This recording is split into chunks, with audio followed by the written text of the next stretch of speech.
Happy Friday, Insiders. It is time for another Strong Angler of the Week. Now, if you're new to the community, you might not know about Strong Angler of the Week.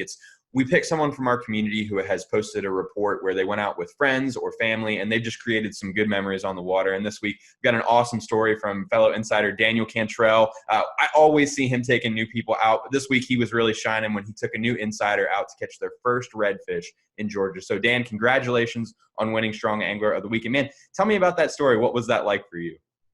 Awesome. Thanks, Wyatt. Well, thanks for selecting me, guys. The whole trip was actually quite a bit of fun. So the trip was planned around the basic Salt Strong guide to catching fish. Start off with spot dissections, figure out your wind, your weather, winter patterns, feedback from the community to get trends and whatnot. And we basically built a plan around that. What I wanted to do is to get Ray out and try to get him on redfish specifically. So I started targeting back creeks where we'll be fishing the outgoing tide during these shallow water periods of the tide where, you know, maybe we can get these or catch these fish schooled up nice and tight when the water's dropped out. So I got with Ray. I told him, I said, Ray, man, I think I got some spots. He's now a little bit of backstory on Ray. He's super, super good, good dude. He's from Florida like myself. I moved here 4 or 5 years ago, got on the saltwater fishing in Savannah, Georgia about 3 years ago. So I'm still learning and plugging, you know, and chugging along the way. Ray's been here, and this is one of his first times. He just got a boat, and I didn't know it, but he hadn't really caught a Georgia redfish yet. So he's from South Florida. He's like, man, I've caught redfish all the time. The guy's got a seriously heavy fishing background in the bass world and whatnot. To see him pitch a bait casting rod it's a work of art. I don't have any clue about that. I'm a spinning rod guy, but it was really neat to see. But so we just developed a plan. I told him, it's like, hey, I got some ideas. Let's start off with plan A. Let's hit this little backwater creek, and if we got nothing, then I got plan B lined up. So we got out on the water. We were right about the last 3 hours of the outgoing tide. We targeted this little backwater creek. I've never been back there, but from satellite view, it looked like it would be a juicy spot. As we're creeping back, you start noticing there's not really any signs of life, right? Not really noticing a whole lot of structure. The water's definitely skinny. So we're pushing further back, nothing. All of a sudden we see right around the corner something rippling on top of the water. So I thought, that's it. There's our fish. They're coming our way. We'll sit here and just wait and let them roll in. Well, it stayed there. So he had the idea, well, let's just push up a little bit more and throw some casts at it and see if we can get it. We threw a couple little paddle tails and shrimp imitations on the bottom. Nice light jigs, super slow presentation, nothing. So we're thinking, all right, we don't know what this is. We start rolling up around the corner to move on to the next curve, and it's a stingray just sitting there flopping around in the water. So we're like, okay, this is starting to become a bust. So then that's when I looked at him and I said, okay, here we are. We are 1 hour from low tide, and this water's dropping out fast. We're close to a moon cycle where we're going to be in probably negative half foot of water at low tide. So we had to make the decision, let's get out of here. There's no signs of life. The structure is not what we wanted. We realized we're in that dead zone, and we got out of there before we wound up getting stuck there for 3 or 4 hours, you know, and that's not what we wanted for our day. So we pulled out, went back to the main river. I told him, hey, I got plan B. It's got structure. It's got current. It's got falling down trees. I guarantee there's going to be bait back there. It's got deep holes and ledges and whatnot. So I took him back. And as soon as we turned the corner, it was definite, like, this is the spot. And I tell you, man, within the first couple of little fancy flip casts that he had on his little bait caster, he hooked into, I think it was a 28-inch redfish. Wow. And this thing was an amazing fight. And he was sitting in a tight little pocket right up against the shoreline, had his back up against the tree, a little fallen down tree. And man, we just watched him slurp it. And it was amazing. And to watch his face light up, reeling. I look over at him, I said, Ray, where's your net, man? He said, I don't have a net. I'm like, okay, here we go. So he's fighting it. He finally gets it over the boat. We bring it up, hand up the fish, pull the hook out, bang, take a couple pictures. And then I didn't know it at the time, but he's never caught a redfish in Georgia. So that's one of the things I heard him say is, man, first redfish in Georgia. And I thought, well, I feel privileged.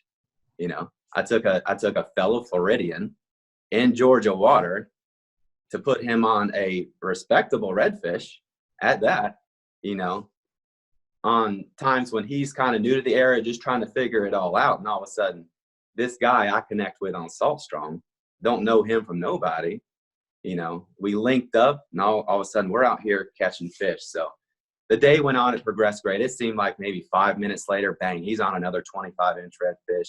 He got broke off after that fish on another big one. We wound up wrapping up our slam with some flounder and trout. But it was a great day, you know, and it was more than just fishing. It was getting out there with someone that has your same interest, similar likes, you know, once we were on the boat talking, because when you go out fishing with somebody, you're on the boat, you're stuck with them, you know. So it turned out to be a great day. Fellow Christian, fellow father, you know, had younger kids and stuff like that.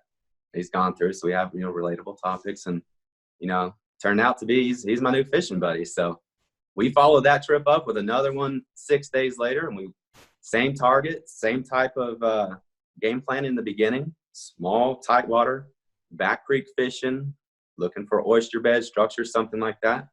And that was the last report. If you guys go check out my page in the Savannah Regions tab, we tore it up. We caught more over slot fish than we did end slot fish. And him and I love redfish. Our wives have been telling us, bring some redfish home, guys. So we did. We grabbed 5 good sized fish. They weren't too big, so we left the nice sized breeders out there to do their thing. So, and again, a great day. But that is the beauty of Salt Strong and the community, man, is being able to reach out to members in our same waters, our same area. We all feel the same pain, you know, with our different conditions in Florida, Texas, Virginia. We're all a little bit different, but we find a way to come together and help each other out. And that's what it's about, you know?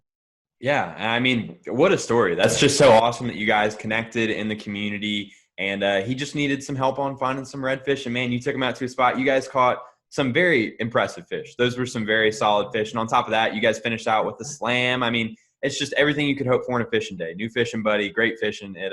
Man, what a story. That's just so awesome. I love hearing stories like this where people connect in the community and they're able to go out together and catch some fish. But I really want to know, I know you've been an insider for a little while now. You've gone through all of our courses and tips and things like that. You're really hard on studying all of our materials. Do you feel like the insider community has truly helped you become a better fisherman and put you in a position to help other guys out that want to go out and catch fish like this? It has, Wyatt. And I tell you, I plug for you guys all the time. And I've gotten a couple other people signed up. One of my friends that has seen me start off fishing struggling, you know, I got my boat struggling. We went out fishing together. You know, we're just 2 lost puppies out there trying to figure this thing out. I joined Salt Strong and I got better like that, right? But it's not hard. The material you guys put down makes it dummy proof, right? It really is. Just sit there and watch a video. I don't have to read a book. I don't have to carry anything around. I got my phone with me all the time. I got a little time, bang, let's fire up this video. Okay, that makes sense. Make a little side note. That way when I go out and fish next time, I take my little notes with me, you know, like, okay, let's try this. Let's try that specifically. Don't do the old habits and the old things that you used to do. Try the new thing, do the program, stick to the plan, and it works. But yeah, what you guys have here is fantastic. You're taking, gosh, what could have taken 10, 15 years or more worth of just struggling and fumbling and trying to ask people tips and how this and that. You know how the fishing community is outside of Salt Strong. It's, you know, we don't talk about that. Why? Because it took them 15 years to figure it out. You know, usually those old crusty guys are the best ones for knowledge, but they're not telling you anything. Hey man, where'd you catch that fish? Right here, you know, that's all you get. So, but the Salt Strong program definitely speeds up the process. For the amount of money you guys charge for membership we're ripping you guys off, man. We really are. So I'm a firm believer. I do like the Insider Club. I like the community page. To me, that's the best. I fish in Georgia, so I'm always looking at trends from Northeast Jacksonville, Northeast Florida area. Obviously, my current home state of Georgia. I'm a Florida boy. South Carolina, North Carolina, and I'll even dip into a little bit of Virginia and just see what's going on, see these trends. where are these people catching fish, etc. One thing that I would like to put out to the Salt Strong community is, guys and girls, when y'all put these reports out, get detailed. If you go out and have a rough day on the water and you get skunked or just catch a couple of fish, take 5 or 10 minutes, throw a report out there and let us know what you were doing, right? And that'll open up the page for the community to start pouring in help, right? Same as if you go out and you have a really successful day, don't just hold up a picture of fish and be like, got them, you know, and then that's it. You know, we can go on Facebook and do that all day long, but that's not what we're here for. So get detailed into your reports. Where were you? What was the tide doing? Water temperature is big that I'm starting to really figure out. Wind blowing, were you wind protected? Structure, fish in the bottom, middle column, top of the water. I mean, get detailed with these reports. That way someone can come in, you know, not knowing your homeland or your creek exactly where you were, but they can get all these details and say, hey, I got a spot just like that. You know, the back of, you know, Skidaway Island in Savannah, I got a spot that sounds just like that. I'll go try that.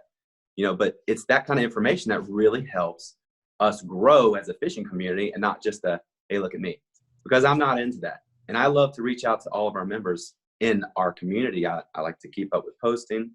I'll invite guys out on my boat that I do constantly. Phone calls. I mean, I got a guy up in North Georgia that fishes Lake Lanier all the time. He came down here for a little fishing seminar, and you know, we spent over the past 2 days probably an hour or so on the phone, just chatting, bouncing things off. Hey man, I'm coming down to fish. Hey, this, that. You know, it's building that community. I got a guy that's, you know, about an hour inland. He only comes to the, you know, to Savannah to fish every now and then. Hey, you got any tips, or what are you seeing? You know, it's doing that for our community that really, really helps. And, you know, I guarantee you that is why y'all built the Salt Strong platform, is to get all of these community members together. And I'm telling you why it works. It works. Yeah. So, you know, keep pouring it in, guys. Oh, absolutely. Joe says, Joe's got a great saying, it's a rising tide lifts all boats. And that's the great thing about the community, is we share in both our successes and our failures. So when someone has a bad day on the water, they can go to the community and say, hey, what could I have done better? And I've experienced it. I know you have as well. If there's a tough day, you can ask the community, what could I have done better? And you'll have guys that fish those same exact waters say, hey man, try this a little bit differently, or go to this type of spot. And it's so interesting to see how much that can really help your fishing game. Just asking a question like that after a tough day, sharing with the community what's going on. I mean, it makes a world of difference. And it's so amazing to see someone like you who's really being a champion of our community, just sharing both of those experiences, and then now going out and putting people on fish and just having such a great day. So Dan, thanks so much, man. Thank you so much for being a great member of our community, and congratulations again on winning Strong Angler of the Week. Awesome. Thanks, Wyatt. Thanks, guys.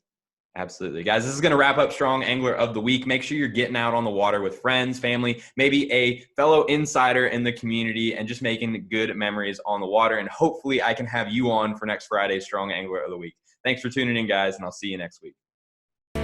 There's something about the water that'll give you peace, all by yourself or with your family.